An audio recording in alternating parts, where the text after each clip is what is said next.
सुप्रभात मेरे प्रिय विद्यार्थियों।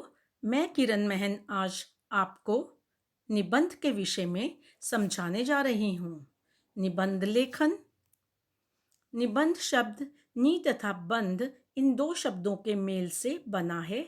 इसका अर्थ है पूर्ण रूप से गठित अर्थात बंधा हुआ।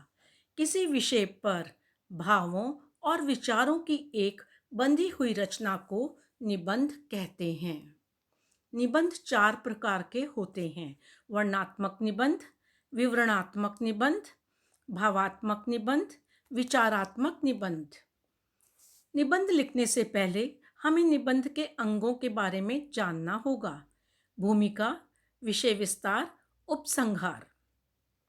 सबसे पहले हम भूमिका लेते हैं। निबंध का पहला अंग भूमिका होता है।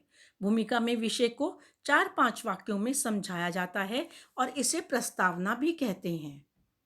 विषय विस्तार निबंध का दूसरा अंग है। विषय विस्तार। विषय विस्तार में विषय से संबंधित भिन्न भिन्न बिंदुओं पर अलग अलग अनुच्छेदों में विस्तार से लिखा जाता है। उपसंहार। उपसंहार निबंध का तीसरा और अंतिम भाग है। इस भाग में निबंध में बताई गई सारी बातों का निष्कर्ष लिखा जाता है। निबंध लिखते समय हमें किन बातों का ध्यान रखना चाहिए, इसके विषय में मैं आपको बताने जा रही हूँ। निबंध लिखने से पहले निबंध के विषय को अच्छी तरह समझ लें। निबंध के विषय को समझने के बाद निबंध से संबंधित बिंदुओं को किसी कागज पर लिख लें। इसके बाद निबंध की भूमिका बनाएं।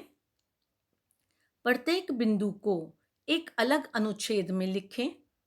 निबंध की भाषा सरल और सुबोध तथा वाक्य छोटे हों। भाषा ऐसी होनी चाहिए जो दूसरों के हृदय तक समा जाए। निबंध ना तो बहुत छोटा हो और ना ही बहुत बड़ा हो।